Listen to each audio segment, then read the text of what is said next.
you set your energy somewhere else. We should have set your energy on the thing that's producing for you. See, that's the thing, is distributing your energy. Right. So now the energy that you had that was supposed to go into your project, you put it into somebody else. Now you have no energy for what you're supposed to do. That's right. Because I feel like you're a better person when you have confidence in yourself. Yeah, you are. When you have confidence that you can get the job done, you're a better person to be around. You're a better person to encourage. Yeah. You're a better person to influence people.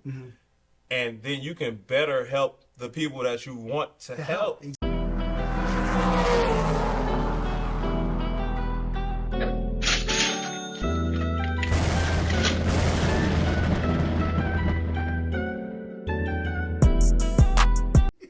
Yo, I can't believe this man just asked me if I was ready.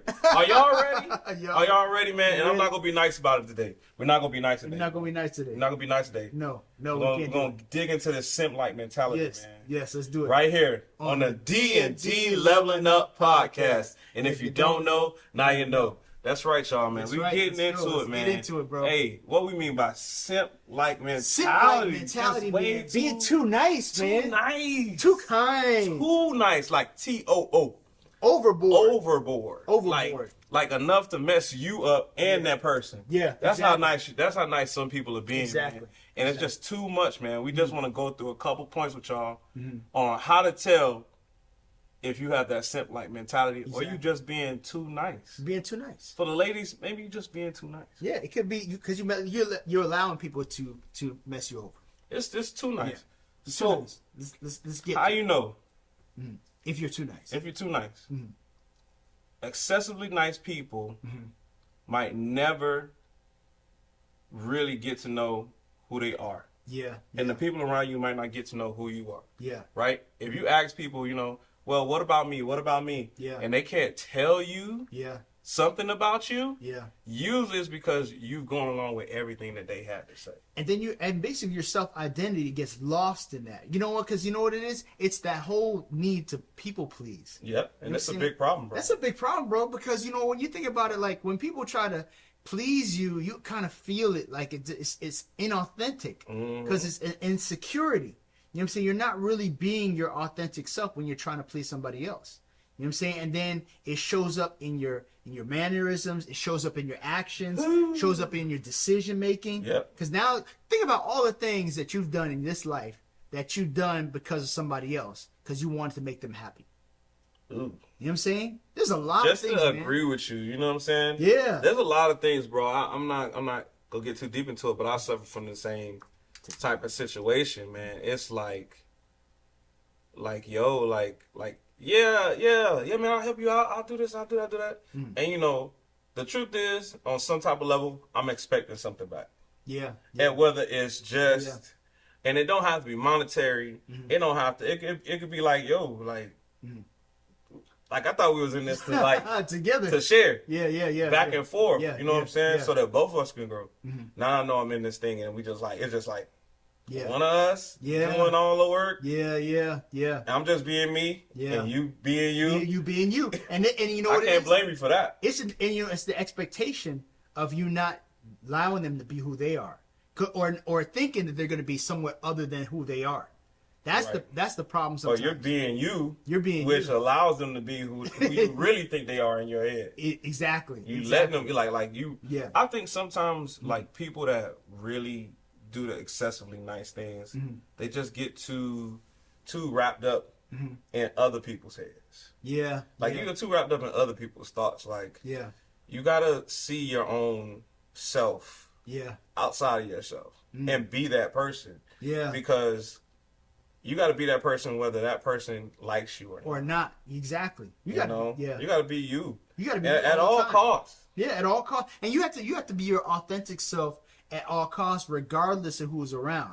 You can't allow someone's outside influence to start dictating your behavior, your decision making, based on you trying to. And that can go to. I mean, as soon as you get to be an adult level, you want to take advice from people, even parents and everything else. But at a certain point, you've got to recognize who you are. I used to ask my daughter that all the time. I'm like, who are you? Who are you? You know what I'm saying? Who are you? She'd be like, what? I don't understand that. I'm like, well, you got to know who you are. Like, you can't tell somebody who you are. Like, exactly. You got a name. Exactly. You got things you like. Exactly. You got things you don't like. You're a sister. You're a sister. You're a daughter. You're a daughter. You know what I'm saying? You got to understand who you are. You're a child of God. You're this, you're a father, you're a husband. You know what I'm saying? Yeah. You got to understand who you are and what in which, because what happens is when you understand who you are, you won't go outside the lines of your character, and you won't do things outside of your space that's going to diminish who you are. Yeah. And a lot of times we do things outside of the space of our character, and then we've diminished ourselves and try to make our, and the weird part is we're diminishing ourselves in the eyes of somebody else and in the sight of ourselves at the same time. So you're downing your own self by not being who you're supposed to be. The greatness that's supposed to be inside of you, that greatness doesn't shine because you're trying to please somebody else. And you really can't do that, man, because to my second point, it can blur the line between you being helpful and being used. Yeah. Like, we're on here, man. We're on here to educate. Yeah. And edify, you know what I'm saying, to bring people up. So there are those people that are just here to take again. Exactly. It's in their personality. It is who they are. Yeah. And I don't blame them for being that. Yeah. But you got to put on your antennas. I blame them. I blame them. But that's outside of you, though. How you blame something on outside of you? I'll give an example.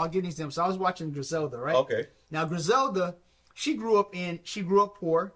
She really never had a chance, really, to, when you start thinking about it, to really be, anything other than what she was. Because she grew up in a criminal situation where but we all have choices.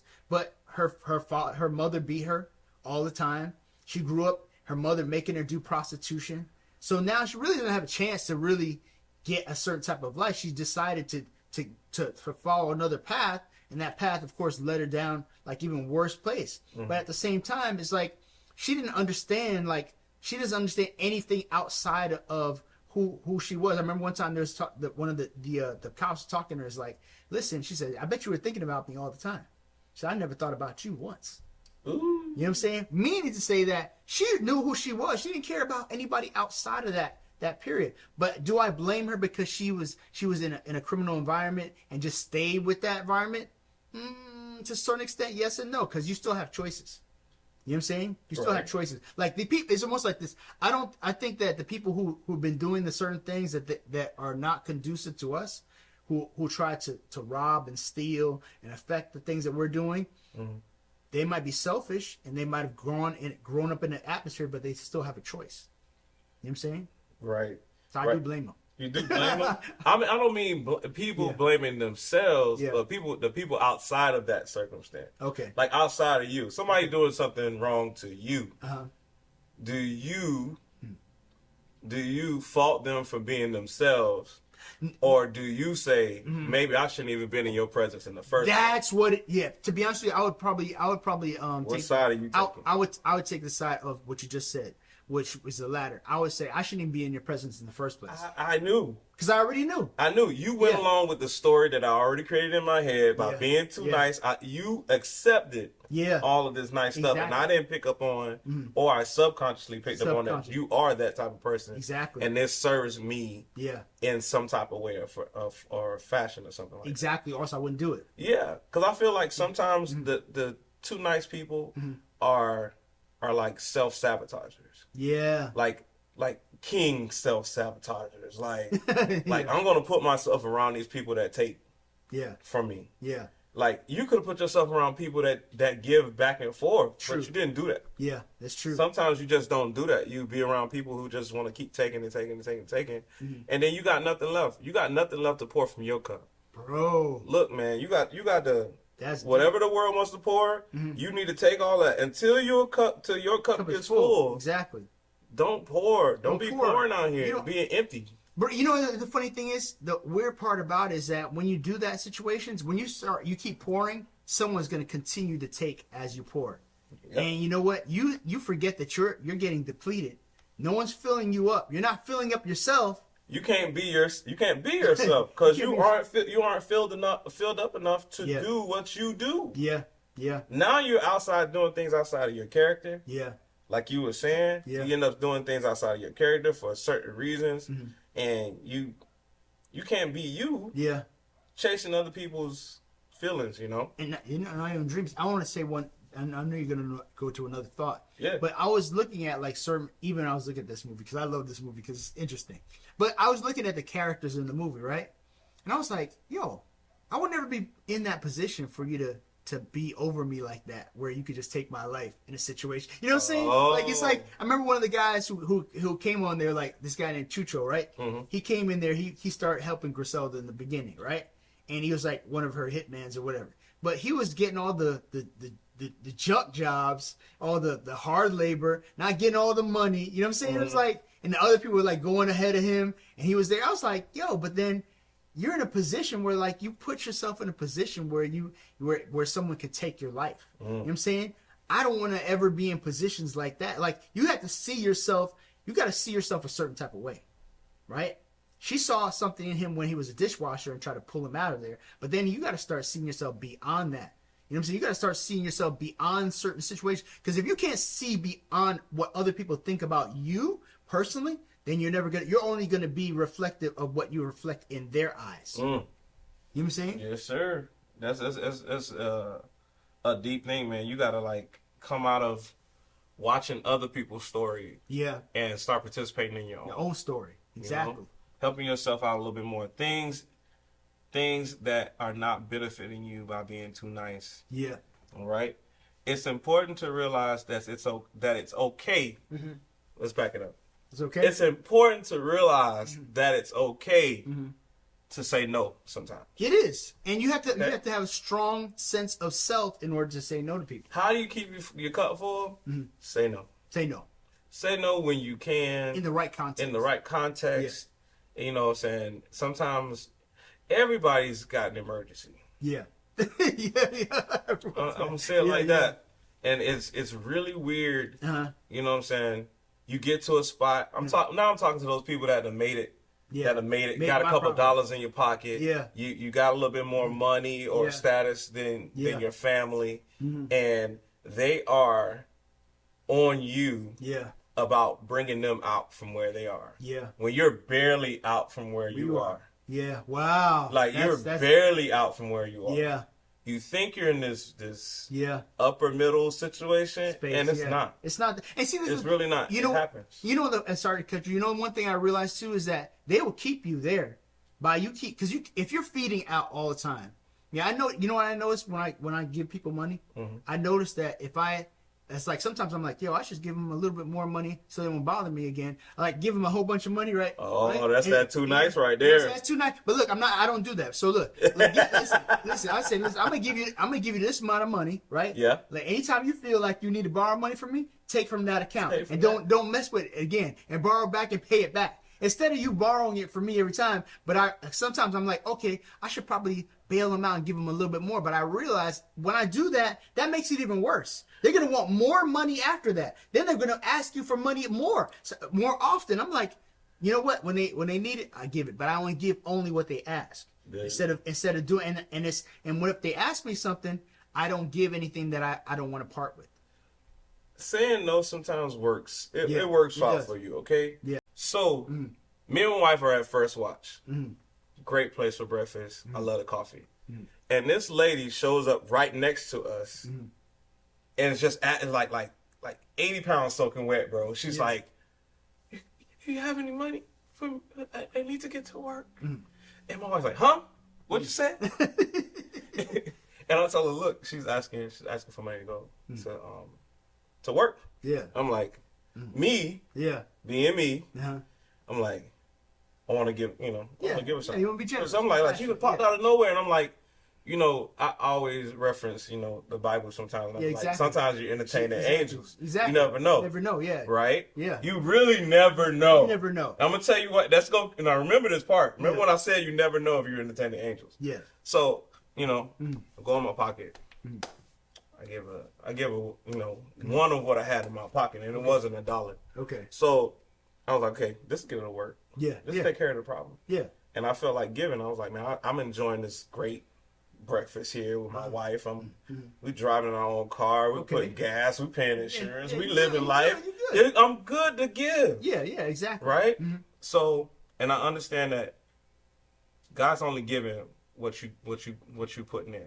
True. If you're not planting the seed, it's not coming back to you. True, exactly. So I felt like that was planting the seed. So a month, 2 months later, we're in PDQ, which is almost 3/4 of a mile down the street from this first watch place. Okay. Why is this lady? Yeah. Why is this lady in PDQ? Now I'm separated from my wife. I'm at the counter paying. My wife is over here. She asks my wife. My wife goes, "I know you." I know you. She's like, "I know you. I know you. I know you from somewhere." Yeah. She was like, I need money to get to work. She said, "I don't stay around here." She was like, "I know you." I know you. First watch. Yeah. I know you. Yeah. And my wife comes up to me. She's like, look, babe, it's that girl again. And I was like, oh. I know. You know? Yeah. You really, sometimes you aren't entertaining angels.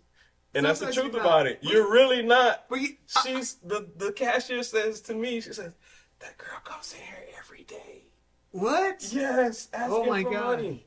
Yeah. She comes in here every day.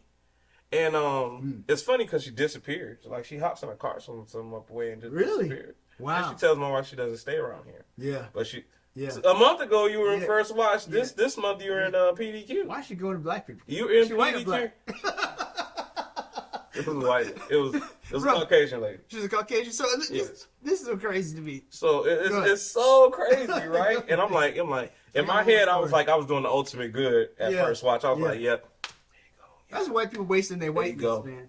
And their white privilege. And I'm like, how many people? You know, the question is, how many people did you hit up before you came to our table? That's what I'm saying. Why us? Why are you wasting this on the 13%? It's like you saw 13.6% black people. You saw the nice on me. Yeah. You know what I'm saying? Yeah. You saw it a mile away. Oh, that's it's a sucker right that's there. A sucker right there. Yeah, let me go get him. You got to be careful, guys. I'll tell you, hey, let me tell you my story. So I'm coming out of Winn-Dixie, right?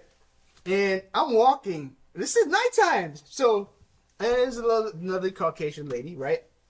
She doesn't look dressed like she's homeless or anything like that. Okay. She's like wearing a windbreaker or whatever. Yeah. And I'm walking toward this way. I see feet coming this way. I'm like, okay, let me just keep walking this way because there's no reason why you should be coming in my direction, right? So I'm going this way. She's still like coming this way. I'm like, hey, what's going on, lady? I was like, hold up, hey, you about to get hurt? What you doing? And she's like, oh man, could you give me some money for what you call? I was like, okay, I'll hook you up. Just stay over there. Let me get to my car. Cause you don't know. You don't know. You don't know. She might be holding you up so somebody else can hit you over the head. You have to be. This is the thing. You got to be cognizant. You never know what's going on. Eyes, head on a swivel. Bro, I don't trust nobody. At nighttime, I don't care who you. She looked as innocent as you can get. I still was like, yo. Then she was like rolling up on me like when I was getting. I was like, whoa, what you doing? Sounds like every horror movie I ever seen. Calm down, girl. I'm looking around like, yo, you set me up or something. So then I gave her the money, and then I told her, hey, you need to back up a little bit first. Just don't rolling up on me like that, because she kept coming closer. She was gonna. I was like, whoa, no. So I gave her the money, and so she's like, oh yeah, that's cool, we good, but see you later. You know what I'm saying? But I understand now, like, because you know what bothers me? Every time I think about that story, I think about Ted Bundy, because Ted Bundy, this girl, he pretended like he had like an injury, like with a wheelchair, and he asked the girl to come help him. She's like, "Oh, I'm gonna come help you." Of course, he took the girl, and he kidnapped her and killed her. So she being nice, like I'm gonna help this guy out, ended up her getting killed. So I always think about anytime somebody approaches me on the street, I don't care who they are, I'm like, yo, hey, I'm thinking my potential. You have the potential to hurt me, regardless. No matter what, I still have compassion for the individual, but you still got. It's on the Bible tells you that to guard your heart at all costs. You know what I'm saying? Because you might be thinking, oh yeah, this person is doing good, but you know what? There's always that adage that says like, every kind deed, no good deed goes unpunished. No good deed goes unpunished. And it's true. And I'm finding it more and more in life. If you're not guarding your heart and protecting yourself and being conscious and aware, someone's going to get you in your heart, brother. They're going to stab you. You gotta take it easy. You gotta take it easy. Gotta be easy, man. Yeah. Yeah. What's your next point, speaking on hearts, man. I had to recently deal with some of this before, man. Like recently, like last couple months, and it's when you're too nice, sometimes you hold, and we mentioned this before in a previous podcast. Sometimes you hold hidden resentment for people because you've been so nice. Yeah. Like your nice comes with a stipulation. Like I assumed you would. You assume you would reciprocate. I assume you would reciprocate or at least. Yeah. Or whatever I expected from you, I would get. Yeah, your expectations are too high. You know what I'm saying? It don't even have to be crazy, but you just don't give anything. You know, it ain't a measure. Exactly. There's no measure to it. Like you're trying to say like okay, let's say I've been your homeboy forever. Yeah. I can count. Yeah. And you've told people what I've done for you. Yeah. But what have you told people you did for me? For me, exactly. Yeah. And I was like, yeah. I had to sit with that thing. Yeah. And remember, like, I'm like, you know what? I had to be redirected. I had to be on my purpose. Yeah. Because if I was to sit there and think in try and count or quantify everything I did for somebody else. Yeah. I would be sitting in a space of ungratefulness. Yeah. Number one. Yeah. And that ungratefulness breeds other things in your heart. It breeds anger. It breeds all type of situations. Bitterness. Then you're not being yourself. Yeah. You're not being yourself. You weren't being good to get stuff from other people. Exactly. But you still expected something for something that's so prolific. It's so good. It's so good to be good to people, bro. You expect something. Yeah. You know what I'm saying? No good deed goes what? Unpunished. Right. So there's going to be some reciprocation. You would think there would be. There's two sides to this. It's two sides. You would think there would be reciprocation. I think what happens is we set different expectations for people. So see, I don't really set expectations for people. I always expect them to utterly fail no matter what. You know what I'm saying? Utterly fail. Because I can only depend on me. Ooh. You know what I'm saying? Because you know what? Because there's always things you have intent to think about. People intend to think, okay, I'm going to get married to this person. Like, that's why I was like, you know, even with my ex, I was like, yo, this is going to be it. You're going to do this. You know what I'm saying? And then you're like, things go completely left. And you never foresee it in the beginning. You're like, oh, I thought this was going to be great. You know, other situations with relationships with people that just go completely left. Not just, not just male to female. It could be male to male, whatever the case may be. One of your friends, you're like thinking, "Hey, man, we're gonna be friends and cool forever. You know, it's cool. Everybody's cool." Everybody's cool. But the thing about it is that I was looking at Earthquake talking about Cat Williams. Cat Williams said that Earthquake couldn't read. He said, "Man, how did the man tell me I can't read?" He said, "I graduated from this Upper Bound program, and I'm intelligent in this and I got all these accolades. How does this man tell me I can't read?" So he said, I never had a conversation with him stating that I couldn't read or we had an issue. We never had any issues between each other. So where is this popping up at? You know what I'm saying? Look, I told you, bro. Yeah. That whole Cat Williams thing is his special. It's his special. It's a 2.5 hour special, exactly. bro. He made it on special. How to wake up the entire internet. Yeah, exactly. He created something different. He took shots at people that were not worthy of taking shots at. Yeah, exactly. It was crazy. Yeah. And I was like, okay, I appreciate it for what it was. Though. Yeah, exactly. It's like now I can see people. I can see people for who they are, and if I accept them as who they are, then I'm not so upset. Yeah, I'm not so upset when you screw me over because I know this was you in the beginning. Exactly, this was you from the beginning. Exactly. How can I be mad? How can I be mad about it? I can't be mad at you. You can't be mad at you. I can be mad at me because I already knew it was coming. Exactly. So I'm not gonna be mad at you. Exactly. You know what I'm saying? The situation is kind of messed up. Yeah. But at the same time, I might have brought that on myself by thinking that it's gonna happen anyway. You know why? Because it was hope you had hope, expectation, they would not do, because you set yourself up. Don't take the hope. My thing is, people, don't take the hope out of my mind for you to do good. Yeah, exactly. That's really that's what it is. Where are my people in this space, man? Where are those people that want to do good and don't take don't take the chance to be mean to everybody. Yeah. Or just some people. Like, where are those people that are just like good at being trying to be good? Yeah. Doing well by people. Yeah. You know what I'm saying? Don't stop. Do not get weary. Just put yourself in better places with better people. But I realized, it's a funny thing when I was talking about expectation. Now, I don't expect everybody to fail. But I just noticed that if I'm around good people, they end up being good. You know what I'm saying? If you're around people who it's just your level of picker has to be good. Remember, you're picking the wrong people. You're picking the wrong people. So this is really what you pick around you. So if you're picking the wrong people, your picker's off, and so you're getting what you deserve. When you're being nice, you're picking the wrong. You're probably picking the wrong people. Exactly. You're being too nice, you're picking the wrong people. Exactly, and you're not around people who are going to tell you the truth. Right. And see, the thing is, when you have insecurities where you need to feel as if you gotta please people, you don't want them to tell you the truth, and you're not going to tell the truth to yourself or to them. Because the truth is, you don't want to do it. You don't want to do it. You don't want the truth to be told because you don't want to do the work to change what needs to be changed. And that's the thing. And what people are who tell you the truth are, they're reflectors of what you know you need to do.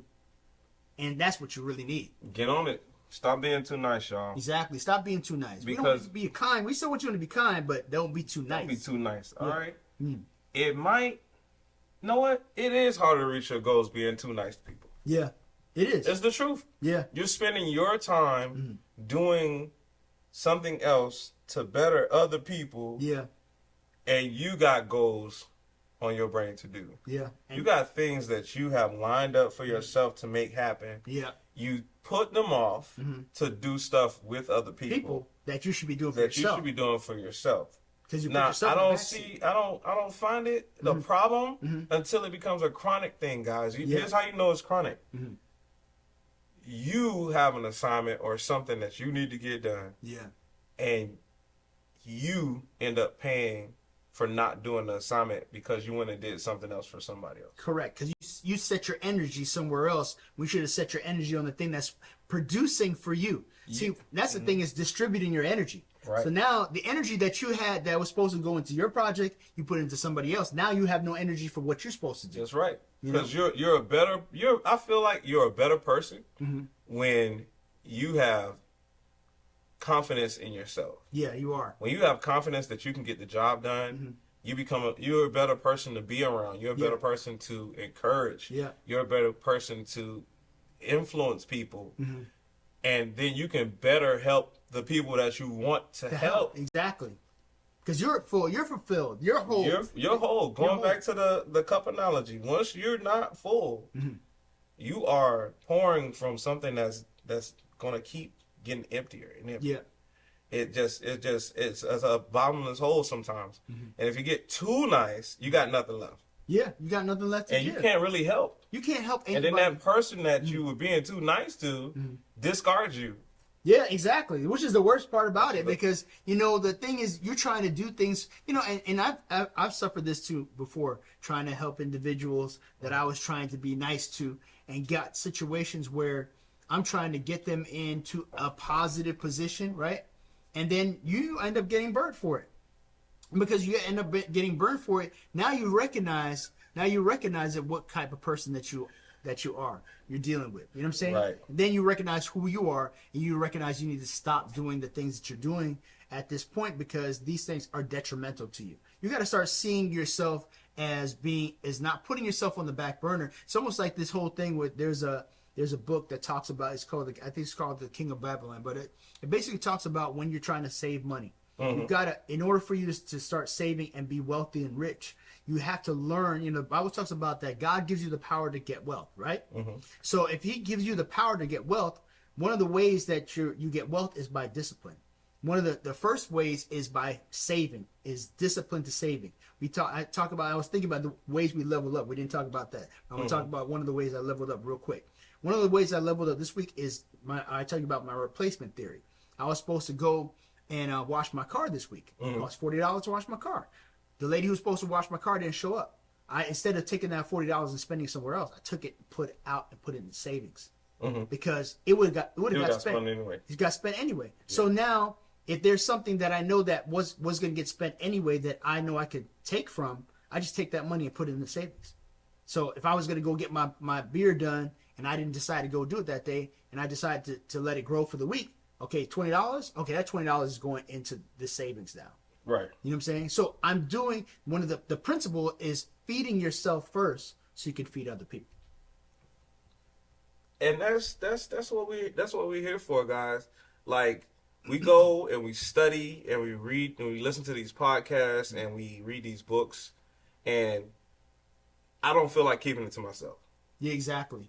You know what I'm saying? Me and my co-host here don't feel like keeping it to ourselves. We don't. We want to share. We want to share this with the rest of the world, and it's because some people would be like, "No one's ever told me." Yeah. It's because the truth is, you didn't seek it. Yeah. You were hoping somebody would be too nice, and just show up in your life and give you all the answers. Nobody cares. Well, here's your chance right here. Yeah. You got D and D showing you exactly whether you're being too nice or not. Exactly. And really, to be honest with you, if you, and I listen to this adage all the time. David Shands talks about it. Donnie Wiggins talks about it. And I see business entrepreneurs talk about it. No one really cares. You're going to have to be able to decide to feed yourself. Right. So you can feed other individuals. You're going to have to seek after the knowledge. You're going to have to discipline yourself. Yes, and discipline is saying no to other people and saying no to yourself. Especially when you want to go outside of your own character to do things that are detrimental to you just to please yourself, to make yourself feel good. Because the only reason you want to please other people is to make yourself feel validated in their eyes instead of being validated in your own eyes. When you're validated in your own eyes, you don't need validation from outside. You know who you are, and then you don't need any outside influence. So it's almost like when people buy cars, when I was talking to Tim about this the other day, is that Black people, our buying power is so powerful. It's like it's its own country, right? And a lot of times we're buying things, shiny things, cars. We have all these accoutrements, right? That we're buying. You know, it's accoutrements. It's another word for you guys. That are add-ons, right? That we're buying just to make ourselves feel better, not because we need them, not because they're building any wealth. You know what I'm saying? Yeah. You know what I'm saying? We're just doing it so, oh man, I feel good. I got a Mercedes in the driveway, but you're cash poor. YOLO. You know what I'm saying? You know what I'm saying? You don't have access. Like, I was looking at this statistic. Most Americans don't have $1,000 in emergency funds. Like $1,000 in case something happens. They don't have that. Yeah. You know what I'm saying? That's a scary, scary statistic. Yeah, it's scary. I'm like, man, hold on. Let me check my emergency account. Like, hold on. Listen. Hold on. I'm thinking about that right now. I'm like, what I got in my account. $1,000, like something's going. $1,000, boom. What I got in my account right now, I should split it up.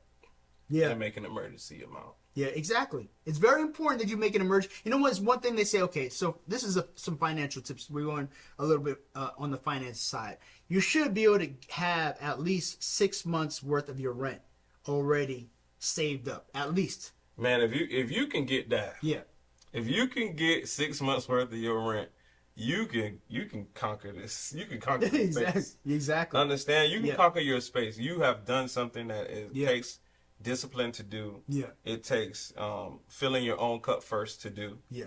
You know, everybody's pulling out of your pocket. You got to decide that you're going to be the first one to do it. Exactly. You got to put yourself. You got to take from you got to take from yourself. Take from yourself. Like, take from yourself. Start stealing from somewhere. yourself. Yeah. Put it somewhere. Make it your own. Yeah. And when you start doing that, you won't feel overwhelmed. Exactly. When something comes up. That's another situation. Like, when you're being too nice, you get that overwhelmed feeling. Like, everything's coming at me at once because you invited everything. You invited everything. And not only that, you didn't say no to this. You didn't say no to this. And no to that. Exactly. And just filter out what's not good for you. Yeah. And when you start doing that, you start knowing what's better for you and what's worse. Exactly. But until you start saying no to some things, You know what I'm saying? Saying yes to those things you were saying no to. Exactly. Exactly. Like you were saying no to saving. Yeah. You were saying no to doing right by this person and that person. Mm-hmm. Say yes to that stuff and then put the other stuff on the back burner. Man. Yeah. Because, you know, interesting you should talk about that. And I wanted to kind of verify some information I got from Anton Daniels. Was basically him talking about the fact that NBA players, you know, out of 3 years, they're broke, right? And so it's a lot of them not saying no to the things they think that the amount of money that you get at a certain period is all the money they're going to get for the rest of their life. But there's spaces that I believe that God puts you in where you're going to make a large amount of money, right? And you got to take that money, even if you don't make a large amount of money, you're going to make a certain amount of money. You're going to have to learn to take that money and leverage it over time. So that means you got to start saving. You got to start investing. And if you don't invest in vehicles like stocks and bonds, invest in yourself. You know what I'm saying? One of my martial arts teachers told me, he said, I don't invest in other stuff. I invest in me. If you invest in you, building yourself up, you're going to attract a certain type of individuals. If you invest and put skills into people that people have to pay you because your personality, your skill set is so high, they've got to pay you based on what you're doing. Because the content and everything that you got, you know, it was one thing I was looking at Earthquake is that he was saying, Eddie Murphy, there's actors and there's superstars. Superstars have the content with them, right? Actors, you got to give them the content. So either you're going to be a superstar where you coming with everything already, right? You're building your own self up already to prepare for whatever the opportunities come in, or you're going to let somebody give you the opportunity. You're going to be an actor in your own movie, or you're going to be the superstar. You got to choose. Be the superstar. Yeah. Okay? Because I know we're superstars. We are, absolutely. We're brother. superstar. I'm a I'm superstar. going to just fill up my own cup right now. Exactly. Like don't take it no type of way. And if you don't like it, I don't care. But on that note, man, guys, too nice. Too nice. Can't do it. Don't do it. Shouldn't do it. Shouldn't do it. Simp motivation. Simp motivation. Don't do it. Don't do it. Don't do it. we go. You know what? We gonna coin the phrase simp motivation. We have to put that in. That's right here on the D&D Leveling Up podcast. And if you don't know, now you know. That's right, y'all. Catch y'all later. Deuces. Deuces.